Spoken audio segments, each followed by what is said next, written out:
भारत माता की, भारत माता की। भारत माता का जयकारा थोड़ा जोर से हो, आवाज जानी चाहिए, अशोक गहलोत की कानों तक जानी चाहिए आवाज। इस बहरी गूंगी सरकार के विरोध बाड़मेर की इस धरती पर ये जो जन आक्रोश रैली है, इसका उनको पता चलना चाहिए।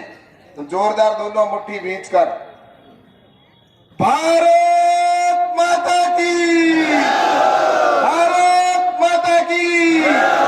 धन्यवाद। मंच पर उपस्थित हमारे राजस्थान के राजनीति के सिरमौर और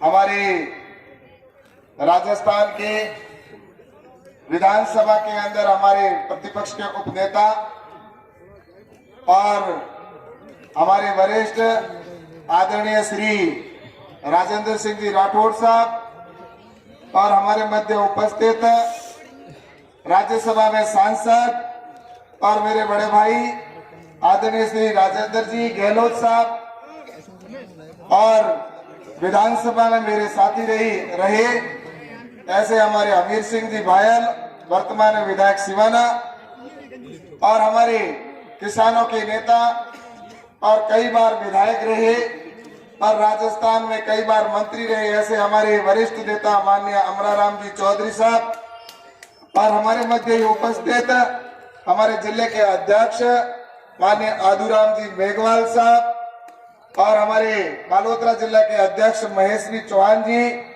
और बहन प्रियंका जी, प्रदेश में हमारे मंत्री के बिश्नोई जी, और हमारे मध्य ही उपस्थित हमारे पूर्व के जिला अध्यक्ष आदरणीय दिलीप जी पालीवाल साहब और हमारे नेता और प्रदेश कार्यकारिणी के सदस्य स्वरूप सिंह जी राठौड़ साहब और मंच पर उपस्थित सभी राजस्थान के हमारे नेतागण और हमारे शिव के प्रत्याशी रहे और हमारे कुमान सिंह जी सोडा साहब और समस्त मंच पर बैठे अतिथिगण और सभी नेतागण और सामने विराजमान हमारे सभी यहाँ बाड़मेर जिले से और आसपास से आए हुए सभी मेरे पिता तुल्य बुजुर्गों और मेरे युवा साथियों और मातृशक्ति के रूप में बैठे मेरी माता और बहनों और मेरे युवा साथियों और सभी मीडिया के बंधुओं, आज जैसा कि हम सब देख रहे हैं, ये जिस तरह से रेला आज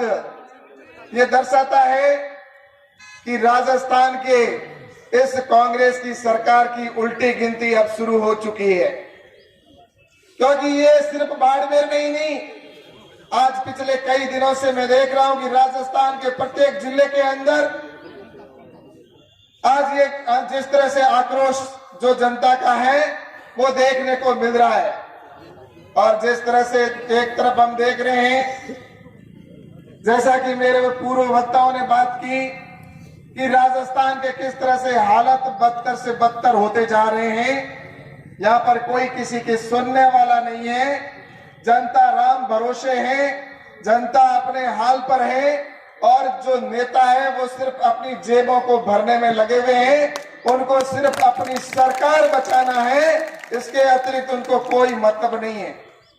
वहीं दूसरी तरफ देश के प्रधानमंत्री माननीय नरेंद्र मोदी जी के नेतृत्व में देश आगे बढ़ रहा है, देश हमारा विकास की ओर अग्रसर है और भारत जिस तरह से पूरे विश्व के अंदर छा रहा है, वहीं राजस्थान के अंदर देखा जाए तो राजस्थान आज पूरे देश के अंदर सबसे जिस तरह से कह सकते हैं कि पिछड़े प्रदेशों की दिशा के अंदर जाता दिख रहा है। और जिस समय पहले हमारी सरकार थी राजस्थान के अंदर, जब भारतीय जनता पार्टी की सरकार थी, तो उस समय राजस्थान एक विकास के अंदर अग्रणी पायदान पर पहुंच चुका था।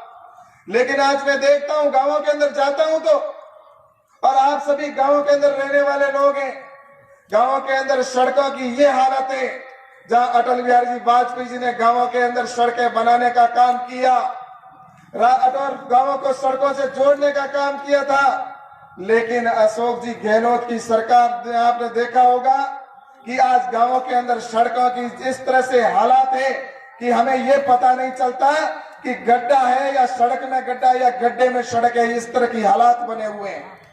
उनको किसी भी प्रकार की कोई चिंता नहीं है। और मैं आपको बताना चाहूंगा कि जैसा कि यहाँ पर पानी, अगर लाइट की बात करें, विद्युत के, अगर कोई पहले कहते थे कि तार में करंट आता है, लेकिन आज लोगों के ये हालात है कि अगर कोई बिल आता उससे पहले उनको डर लगता है, जब बिल के हाथ देते हैं तो उस बिल के अंदर करंट आता है, जोर का झटका लगता है कि ये कितने का बिल होगा। बिल के अंदर देखते हैं, मेरे पास कई लोग आते हैं जिनके किसी के 1 लाख का बिल, गांव का एक गरीब व्यक्ति जिसके कभी सिर्फ बल्ब के सिवा कोई चला नहीं, लेकिन 50,000 के बिल, 1 लाख का बिल आ रहा है। गांव का किसान बेचारा कहां से लाए? और उनके बाद में उनकी कोई सुनने वाला नहीं, कोई उनकी सुनवाई नहीं।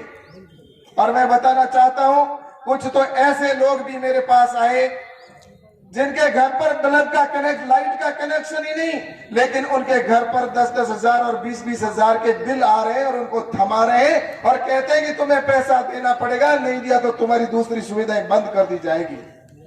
इस तरह से राजस्थान के अंदर विद्युत की बात करें तो जहां अटल बिहारी जी प्रधानमंत्री माननीय नरेंद्र मोदी जी ने तो हर गांव में लाइट पहुंचाने का काम किया। देश की 70 साल तक आजादी के बाद भी गांवों में रोशनी नहीं पहुंची थी, लेकिन आज जहां रोशनी पहुंच गई, लेकिन उसके बावजूद भी बिल बढ़ कर आ रहे हैं। ट्रिपिंग, गांव के अंदर ट्रिपिंग इस तरह से हो रही है कि गांव का व्यक्ति है वो रात को उठता है तो कब पता नहीं कब लाइट चली जाए।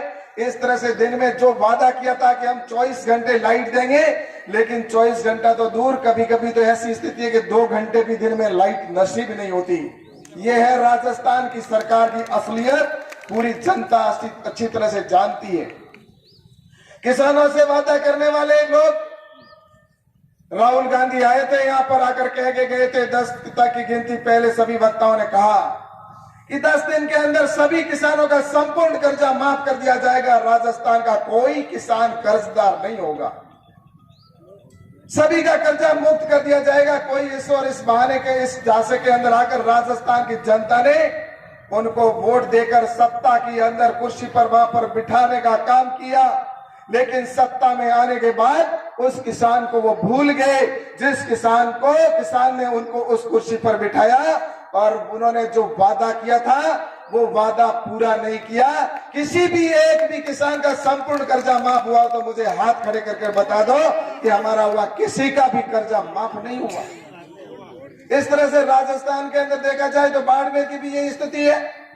और मैं बात बताना चाहता हूं कि कर्जा तो दूर, जहां एक तरफ प्रधानमंत्री नरेंद्र मोदी जी हर गरीब व्यक्ति को निवाला देने का काम, वहां पर खाद्य सुरक्षा के तहत कोई व्यक्ति भूखा नहीं सोए, इस बात की चिंता कर रहे हैं।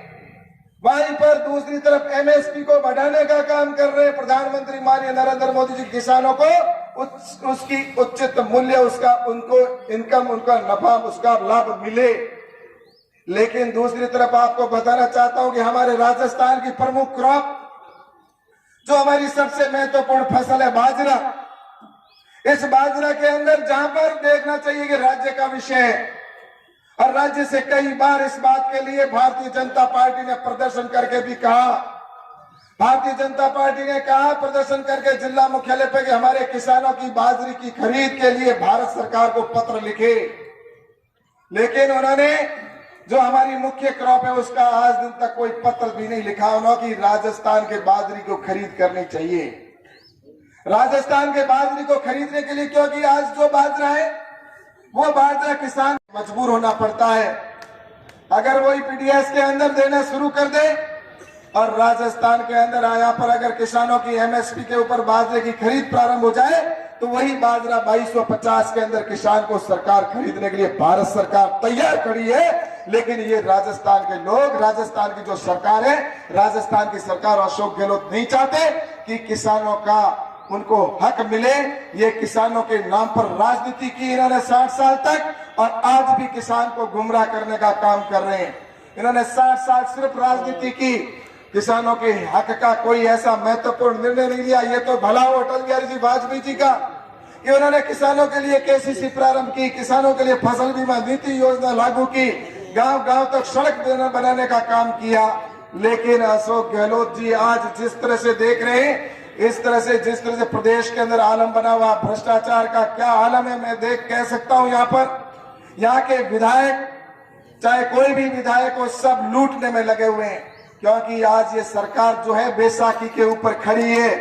इनके अंदर कोई ये नेतृत्व है जिसके अंदर लड़ाई की वजह से विधायक खुलेआम लूट मचा रहे हैं। इनके मंत्री सिर्फ इस होड़ में लगे हुए हैं कि किस तरह से हम अपने अधिक किस तरह से भ्रष्टाचार करें, और भ्रष्टाचार करने के लिए उनके एक दूसरे से बढ़ चढ़कर उनके होड़ मची हुई है कि हम अधिक से अधिक जनता का पैसा कैसे अपनी जेब में डालें। ये पैसा हमारा है, हमारे हक का पैसा है, ये गरीब के जेब में से पैसा जाता है। इन लोगों ने पहले देश के अंदर लूटने का काम किया था। इस देश के अंदर पहले इन्होंने, जैसा कि आपको पता है, जब कांग्रेस की सरकार, यूपीए की सरकार देश के अंदर थी तो प्रतिदिन भ्रष्टाचार होता था। देश के अंदर भ्रष्टाचार की लूट मची हुई थी और हर दिन अखबार जब हम उठाते थे तो अखबार के अंदर पहली हेडलाइन अगर होती थी तो ये घोटाला, वो घोटाला, कभी आदर्श सोसाइटी घोटाला, कभी कोयला घोटाला, तो कभी और कोई घोटाला। इस तरह से उन्होंने किसी धूड़ को भी नहीं छोड़ा, जो आया उन्होंने लूटने का काम किया।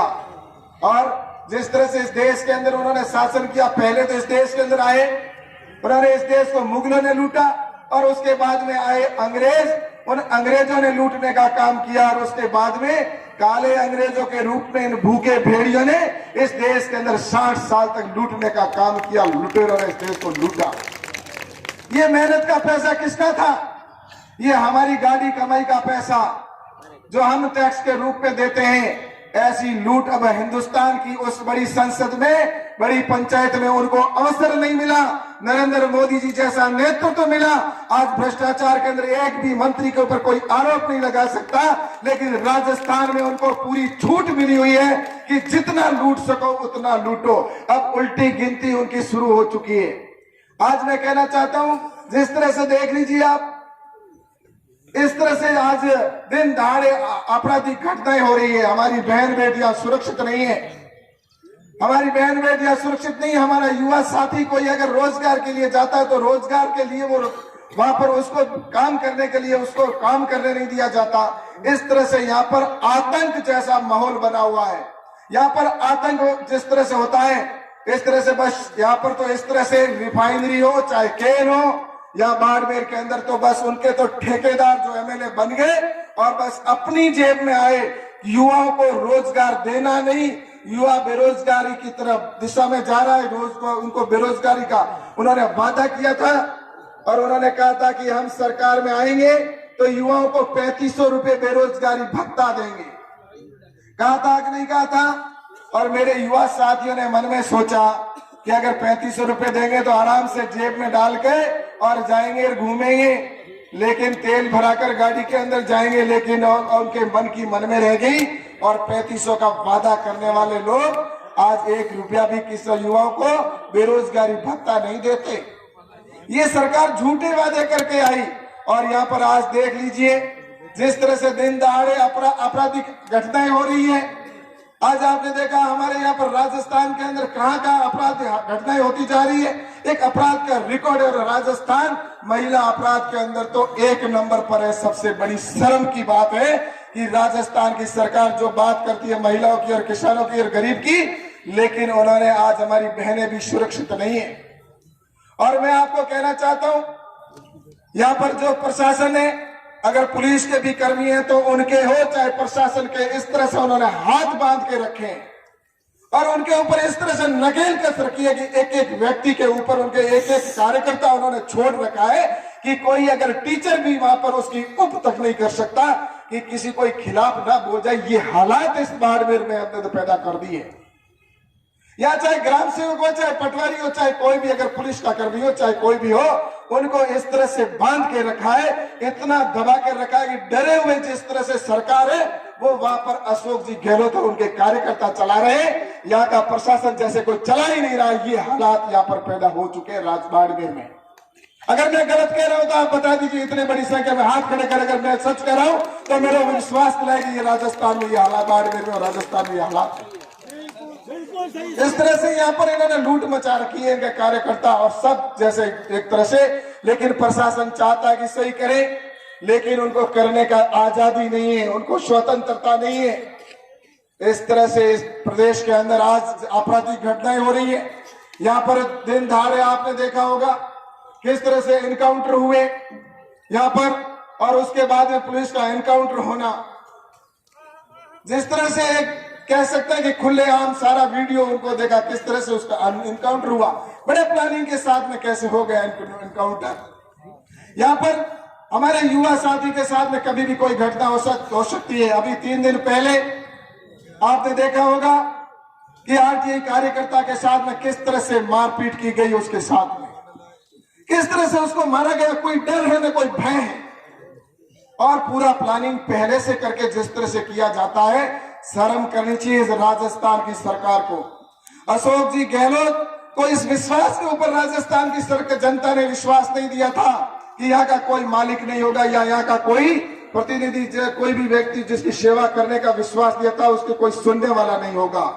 आज हम देख लीजिए पास के अंदर उत्तर प्रदेश है, उत्तर प्रदेश के मुख्यमंत्री योगी आदित्यनाथ जी हैं।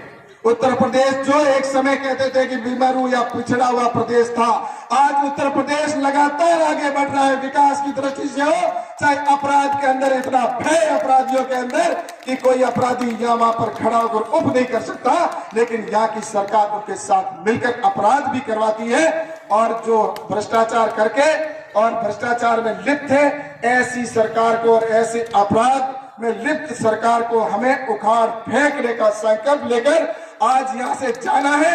और ये जनता जाग चुकी है, और जनता जागने के बाद में अशोक जी गहलोत आप सुन लीजिए, आपके जो जितने भी चाटुकार हैं, आपके जितने भी यहाँ पर जितने जो चाटुकारी कर रहे हैं, उन्होंने आपको गर्त में डालने का पूरा इंतजाम कर दिया है। अब ये जनता आने वाले समय के अंदर आपको जवाब देगी, और राजस्थान वापस भारतीय जनता पार्टी की सरकार बनेगी, और राजस्थान के अंदर पूर्ण बहुमत की सरकार बनेगी, और यहाँ पर वापस खुशहाली के दिन आएंगे। हर व्यक्ति सुनहरे दिनों की जो सोच रहा है वो सुनहरे दिन आएंगे, और राजस्थान पुनः विकास की राह की ओर आगे बढ़ेगा। इसलिए आज की जन आक्रोश जो रैली है, ये हम सब यहाँ से संकल्प लेके जाए कि ऐसे जो नींद में बैठे हैं उनको जगाने का काम करेंगे, और जाकर हम आने वाले समय में उनको सबक सिखाने का काम करेंगे।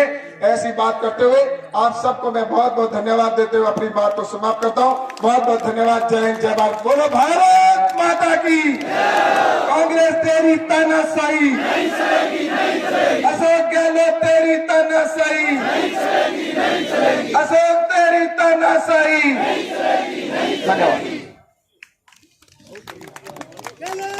एक बार विराजिए, मुख्य वक्ता का उद्बोधन शेष है। केसरी बाना सजाए